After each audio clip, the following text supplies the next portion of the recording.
We have a major development as it pertains to the January 6th protest rally in D.C. Hotel Harrington, they say, is a Proud Boys hotspot. I don't know how true that is, but Washington Post is reporting that Proud Boys have been hanging out there. Hotel Harrington has announced they're shutting down for 3 days during just before this big protest rally for the safety of their employees and patrons and things like that. That's crazy. This is crazy. They're shutting down because of the upcoming rally. We saw a Trump supporter rally last month. This didn't happen. My friends, I think people are at their wits' end and they're starting to snap. They've got nothing left to lose and they are pissed. I wonder, what is Donald Trump doing? He signs these bills. He, can't really do much to resist the supermajorities in Congress. But that's not making people feel good. They're not happy that the NDAA is now being approved and they're not getting anything they want. No, they're mad about it. They're not happy that this ridiculous omnibus spending bill just got passed. They're mad about it. And Congress is pushing things that people hate. Everybody. The Republicans are getting ragged on just as much as Democrats by everybody. So what's going to happen on January 6th? I think people have had it. I think they're going to snap. Now, I'm not convinced there's going to be a revolution, to be honest. Right now, I'm planning on being down there, doing the show. We'll see if we can get there. Logistical issues make it impossible. So, if it turns out to be too big, like too many people, it's going to make it impossible for me to do the show. So we might try and get somewhere close to D.C. so that we can have speakers and attendees, come on the show and talk about what's going on and things like that, see where we're at. But look, a lot of people need to understand when there's too many people in one place, the internet just doesn't work. So it would be particularly ineffective, less effective if I try to go down there and it's too crazy. But we'll see, because I won't know. You know what I mean? So right now I'm booked. I'm planning on being there. I am not staying at the Hotel Harrington, so I'm not affected by this. But think about how crazy that is. The hotel is shutting down. I saw that. So let me tell you, people keep asking me what I think is going to happen in D.C. on January 6th. I think it's going to be massive. I really, really do, especially with this report coming out about the hotel closing because of this rally. I think it's going to be huge. I don't think it's going to be a revolution. I think it's going to be a big rally. I think it'll be historic, perhaps. A month ago, we saw a couple 100,000 Trump supporters show up. They didn't shut this stuff down. They didn't lock down hotels and stuff like that. I think they realize it's going to get real spicy. I think maybe people are starting to realize, law enforcement, the government, the American people have had enough. I mean, look, you got a lot of urban city dweller, liberal types, leftist types that don't understand a thing about what's going on. And you have conservatives who have seen, and not even just conservatives, but many conservatives and liberals seeing their businesses and livelihoods destroyed. At a certain point, when everything has been taken from you and you have nothing left to lose, people snap. There's this crazy viral video, man, where this guy, a health inspector, comes to his business and then, finds him or whatever. So he takes his truck and he blocks the health inspector's car so the health inspector can't leave. And he's like, if I can't work, then neither can you, right? That's where people are at right now. But this is nonviolent civil disobedience. I don't know what's going to happen on January 6th, but when I see a video of a veteran, let me see if I got it right here, a veteran being pinned down and arrested by police for refusing to wear a mask. There's a tweet from Ford Fisher. He says, I've obtained exclusive new video of the December 22nd arrest of Eric Braden, who participated in a maskless protest at the North Star Mall in San Antonio, Texas, against pandemic restrictions. I'm a disabled veteran in the United States Army. Braden can be heard shouting. So here you can see the video, and you got the guy right here filming, refusing to wear a mask, and then the police and security. It's not just, I believe there's at least one cop in there. And they grab the guy and they arrest him. So I tell you this, when Trump supporters have been defending police, waving the thin blue line flag and wearing shirts that say defend the police, and then you see it's the cops that are destroying these small businesses, you've made people desperate. You've made them very, very desperate. And I can only imagine they've had enough. And showing up in D.C. is about more than just Donald Trump. You see, this is what leftist media doesn't understand. They're saying people are going to show up in D.C. because they're, Trump cultists or Q or whatever. And they're just, trying to overturn the election because they lost and they're coping and blah, blah, blah. And I'm just like, you really have no idea why people are mad, do you? Now, there are a lot of people who love Trump and are mad about the election. Don't get me wrong. But there are a lot of people who are mad about everything else. They're mad about getting arrested because they didn't want to wear a mask. Now, look, I say this all the time. I don't care. I'll wear a mask. You know what I mean? The store says no shirt, no shoes, no service. You put a mask on that and I just roll my eyes and say whatever. And it's, I will tell you this too. How stupid is it?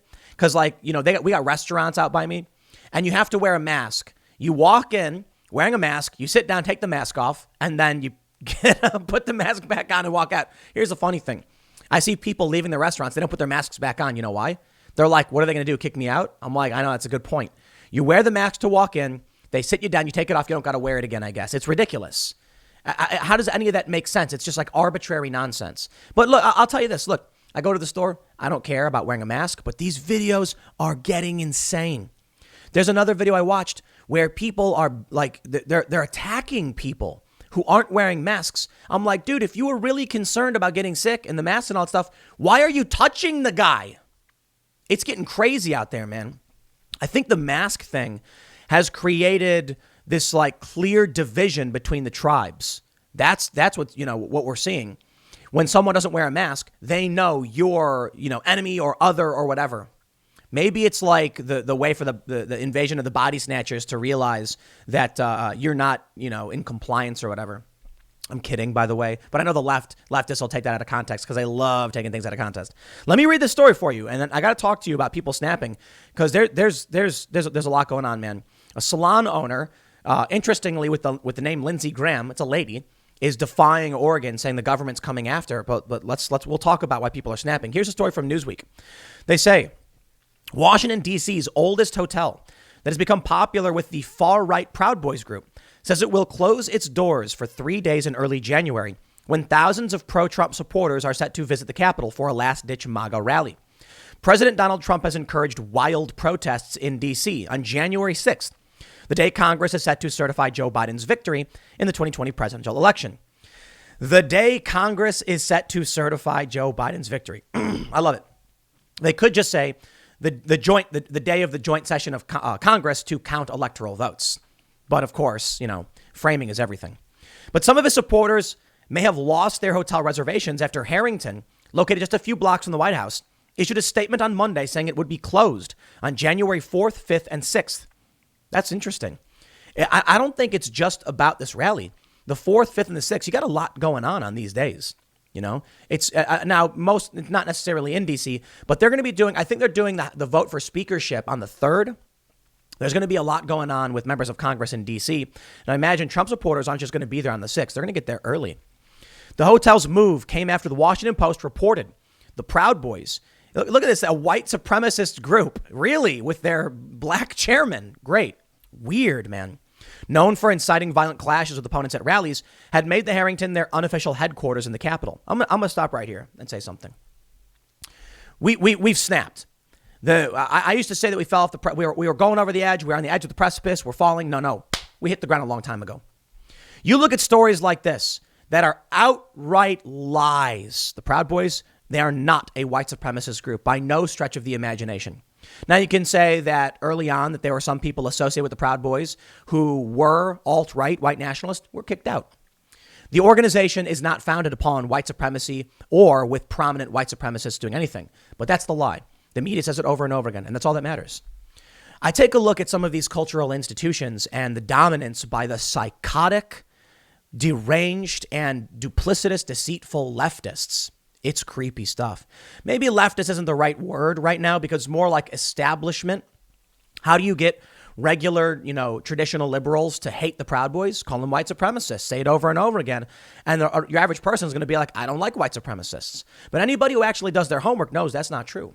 You take a look at Wikipedia, and it's just total nonsense garbage at this point. Like you read certain articles, you're like, that is the stupidest thing I've ever read. It's not an encyclopedia anymore. This is what's interesting. Some articles, you'll be reading, you go to the talk section. We're going to see people having conversations, and you can see the culture war happening in an encyclopedia. Desperate attempts to claim that certain right-wing personalities are neo-Nazis or alt-right. And you have people saying things like, how is a partisan descriptor from an activist for the other side like encyclopedic information? Wikipedia is just become a trash mess. You know, you'll get some leftists who will write an article and they'll say this: Newsweek will call the Proud Boys a white supremacist group, and boom, that's all that matters. It's a fact. But Newsweek is clearly a partisan actor in this fight. Anybody who does their research would see this and say, how do we get people accurate information? And Ricky Tarrio, the chairman of the Proud Boys, is not a white man and has repeatedly denounced white supremacy. In fact, the Proud Boys had a joint meeting with Black Lives Matter. I believe it was in Salt Lake City, where they talked about what they disagreed with and what they agreed on. And they had a press conference about it. Doesn't sound like a white supremacist organization unless Black Lives Matter openly associates and supports white supremacists. Isn't that weird? What is happening? People are going to explode. I think January 6th is going to get bonkers. I don't think it's going to be the revolution. We'll see. I'm not a psychic, you know. But I tell you, man, everything that's happening right now is an information war. I'll give you another one. It's really interesting that there's a series of videos that the left routinely takes out of context in a desperate attempt to attack me or whatever. I had Jack Murphy on my IRL podcast earlier in the year, and we made a series of predictions. Now, as most of you know, if you actually watch my content, my predictions are usually really weak. And people complain about it all the time, that I'll say, I think something like this will happen, but, you know, that could happen too. And they're like, dude, just tell us what you think's going to happen. I'm like, no, I don't know. I'll lean in one direction. The left will take things out of context to make it seem like I'm unreliable or that you can't take my word for things. But I'll tell you this right now. My predictions have never been worth much. And I've never proclaimed to be a psychic who can make these predictions. But they don't want you watching content like this. They don't want me breaking things down for you. They want to make sure they poison the well. Why? It's a propaganda war.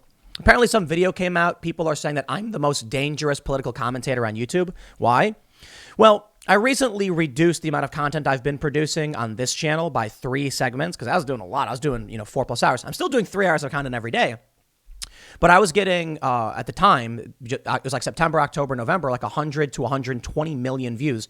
And I believe that made me the biggest political commentator on YouTube. I could be wrong, but I'm pretty sure that was the case. And 120 million is massive. Like liberal and progressive and conservative channels don't get anywhere close to that for the most part. So they started freaking out. Along come the smears. And I don't even make bold predictions. I don't even give strong opinions on policy or anything like that. And therein lies the big problem. It can only be ignored for so long. But I will tell you this. I'll break down the lies and I'll show you people snapping and getting angry and they don't like it. It's propaganda. It's manipulation. They don't want you to know what's actually going on. They want to lie to you because they don't want you in D.C.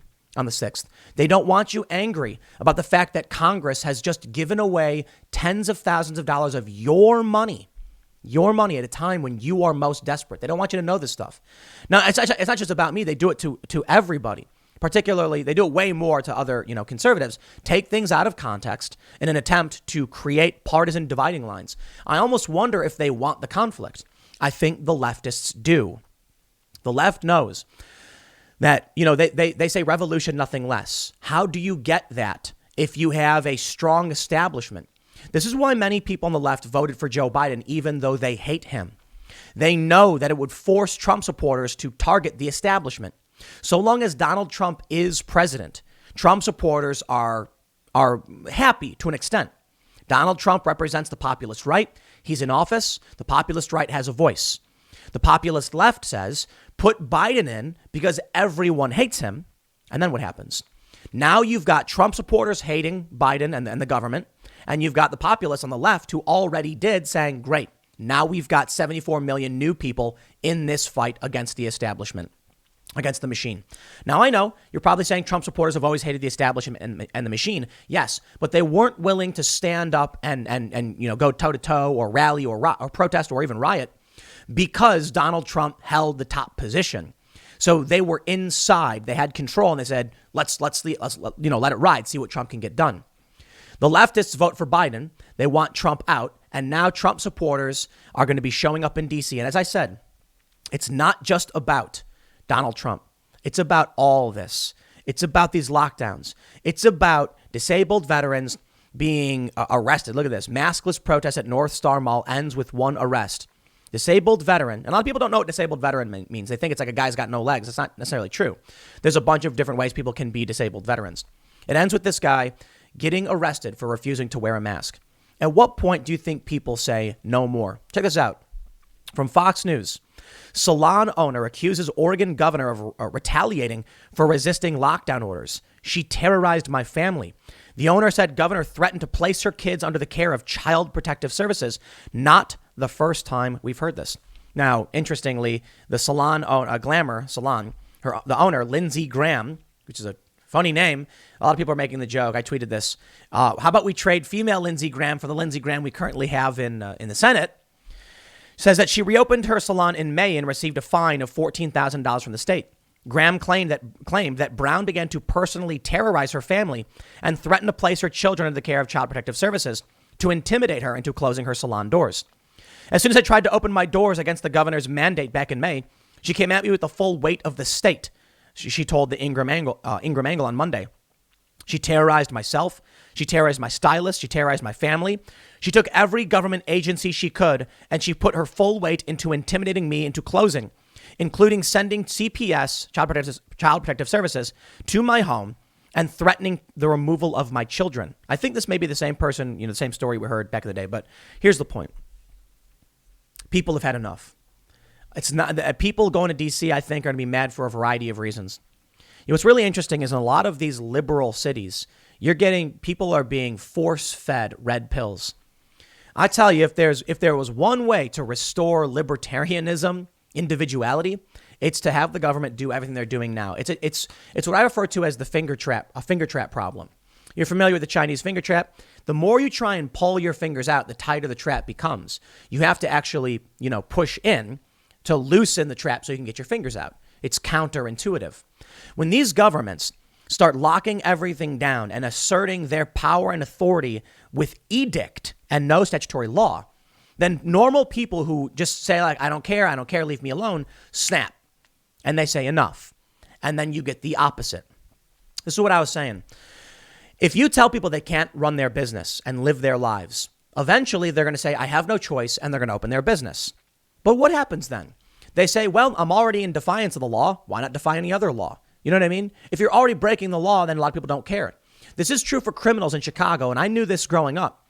If they're already doing something illegal, they don't care to do anything else illegal because it's all stacking on top of each other. It's interesting how that works, right? So here's what happened. We heard a story the other day that in New Jersey, some young women were running a warehouse bar and restaurant and, I guess, casino. They were serving food, drinks, and gambling. Now, you can look at it this way. A warehouse party is probably a better way to put it. But everything they were doing was illegal. I'm not saying it was wrong. I'm saying it was illegal, right? There's a difference between legality and morality. But would they normally have opened a restaurant, served food and drinks in a warehouse? No. Would these women have actually opened a restaurant? No. In order to open a restaurant, you got a lot of restrictions. You got permitting. You got to pay for this, that, and that, or whatever. You got to get a building. You got to get inspections. You got health code. You got to get that little letter put in your window, A, B, C, D, or whatever. Well, now that no one can do anything and there's massive demand and it's either do nothing and starve or work in defiance of the state, people are like, I'm going to defy the state, right? So what happens is you get these two women who open up a bar, restaurant / gambling or whatever. I don't know what you want. I don't want to say it's a casino, but people are gambling there. And it's because if there's a law blocking you from opening a restaurant, well, you're not going to break it. You're going to go through the motions. But if the law is so restrictive and insane, you have no choice, you can't do anything, then people just say, screw it. They have no choice. And so then instead of just opening up a bar, they do everything, serving food and gambling. So I guess they got arrested for not having a liquor license, which is kind of funny. But we're going to see this. It's not going to stop. And what I guess will end up happening is people are going to snap. Now, you know what's fascinating is the establishment and Murdoch-owned papers are really turning on Donald Trump. It's not just, like Fox. It's the Daily Mail. It's the New York Post. It's really interesting to see Drudge Report has just gone totally anti-Trump for a while. What's really curious about it is that I see some tweets from, there's some media personalities from mainstream publications One of them pointed out that Drudge loves celebrity gossip. But with the latest Hilaria, Baldwin thing and Lori Loughlin or whatever, there was very little coverage of it, signaling to many people that Drudge wasn't actually running Drudge Report anymore. And I'm sure most of the people who are fans of Drudge know this or are saying, you're right. It's been that way for a long time. I don't read Drudge, so I don't know a whole lot about it. But people are saying that the establishment flipped. Like the conservative papers. Look at this one. New York Post tells Trump to give it up and accept Biden win. It's not about Trump. It doesn't matter if Trump gives up or not. It literally doesn't. They put out a full page ad saying, stop the insanity. You want to stop the insanity and the lockdowns. They won't. It seemingly has nothing to do with COVID anymore. The point of the lockdowns was never to stop the spread. We knew we couldn't. It was to slow it down. Well, it's not slowed down anymore. So what's the point? Why destroy everything for nothing? Power, control. When did we become a constitutional republic and now we're a, feudal monarchy or whatever? I don't know what you'd want to, what actual government you'd call it. People talk about peaceful divorce. They talk about civil war. My friends, when you have New York, California, Illinois, Michigan, Pennsylvania, governors making declarations and the police just follow along and do it, you do not live in America anymore. I'm sorry. Normalcy is gone. You say, will there ever actually be a civil war? It happened a long time ago when the Constitution became toilet paper to these people and no one did anything about it. No police officer, no military personnel. You just watched it happen. We are now dealing with some kind of feudalism where you have these fiefdoms of New York City. Guess what? They put up checkpoints. It's no longer free movement between this city and other places. That should tell you something. When did we ever have border checkpoints between jurisdictions in this country? That happens sometimes. You get DOI checkpoints, I guess. But with COVID, they started actually putting up checkpoints. The country is fragmented and falling apart. Half the country voted for one guy and says they want a divorce from the other half. Now on January 6th, they're saying they're going to send on DC, and I think people have had enough, and they're going to lose it, and it's going to get crazy. Again, I don't know if it's a revolution. I don't know what you want to call it, but people are fed up. I'll tell you what, man. I'm fed up. I'm absolutely fed up. There was a story I saw from Breitbart. Someone defiled a statue of Abraham Lincoln. You know what, man? I started thinking about how I felt about what was going on and my personal view of government and confidence. I'll tell you what, man. Beginning of this year, I was still very economically left. I have even said in the past week that I favored universal health care if we can do it. I think banning private health care is insane, and I think you need a mix. The more I think about how I feel, the confidence I have in the system, I started to realize I don't have any confidence in the system. Earlier this year, and I tell the story quite a bit, so forgive me if you've heard it, but in January, I said, I don't want any guns in my house. No guns, period. I was like, seriously, not going to happen. And I even had someone try to break into my house only a few months before that. And I said, no guns, none. Then COVID happened and the riots happened. And now I have many guns, lots of bullets. Maybe not a crazy amount, I guess, compared to like your average, 2A enthusiast. But I have guns. And then I started thinking to myself how I feel about Biden, what Stuart Rhodes of the Oath Keepers said. And I started thinking like, wow, wait a minute. I really have no faith that the government functions at all anymore. I really don't.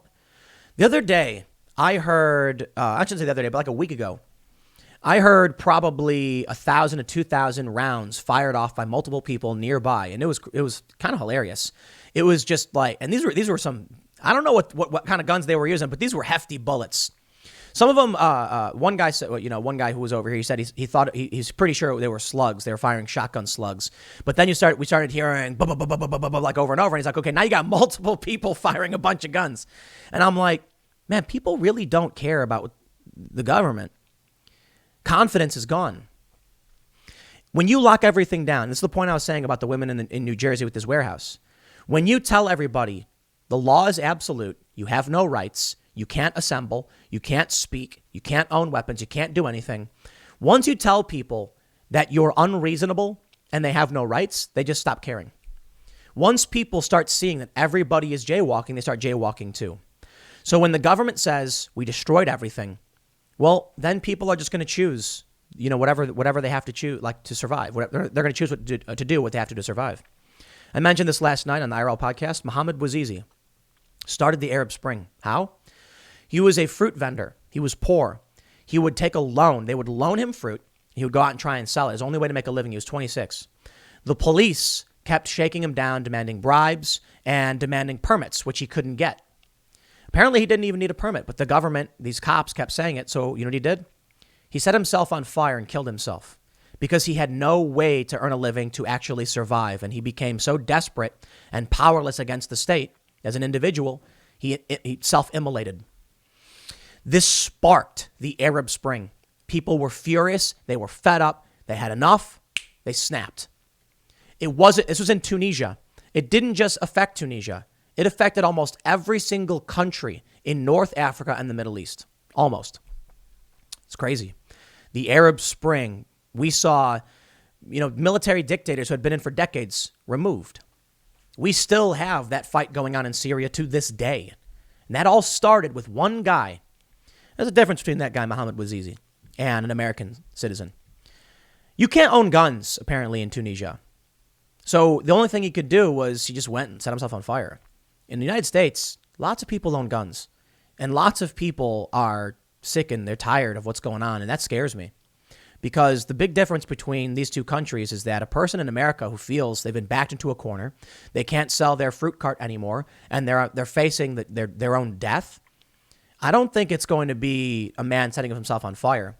I think it's going to be the Kill Dozer times 120 million, times 80 million. You know the story about the Kill Dozer? The guy who had this this concrete steel fortified bulldozer, and he went around just destroying the government officials' property and houses. It's scary stuff, man. But when people snap, they snap. And there's a big difference between powerless individuals and strong individuals, independent individuals like we have in America. Let me wrap it up with this. January 6th, I think, is going to get crazy. I really do.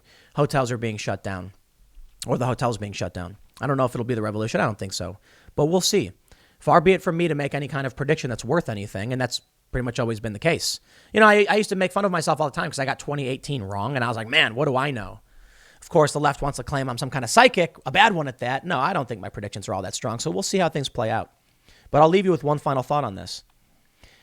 Think about how you feel about the government right now. Think about how you feel about police and health inspectors and all that. And I'll tell you, man, the more I think about it, I've lost all faith in any of these institutions to function properly. I have no confidence that if something happens, there will be police there to help me. I have no confidence that if there was a fire department would show up. None. I have now, because of all of this, felt the only thing I can do is rely on myself. Hence, I moved to the middle of nowhere, buying supplies and taking care of myself. That for me happened a while ago, and I never really sat down and thought about it. But what do you think? Do you have confidence or faith in the government? I'll tell you this. When I see stories of people opening their businesses and ignoring the lockdowns or blocking, like this guy in the truck who blocked the health inspector was crazy for one reason. The cops told him like you better move. And he goes, no, I'm not moving my truck. I'm thinking about well, they could arrest the guy. They could tow his vehicle. But you know what? He said, I'm desperate. Nothing they could do could make that man budge. The state has lost its leverage by going too far. And now people are starting to say, I don't care. I wonder if all these other people, these salon owners, are going to show up in D.C., and I kind of think they will. We'll see how it plays out. It's only a few days away. It's about a week. I'll leave it there. Next segment's coming up at 1 p.m. on this channel. Thanks for hanging out, and I will see you all then.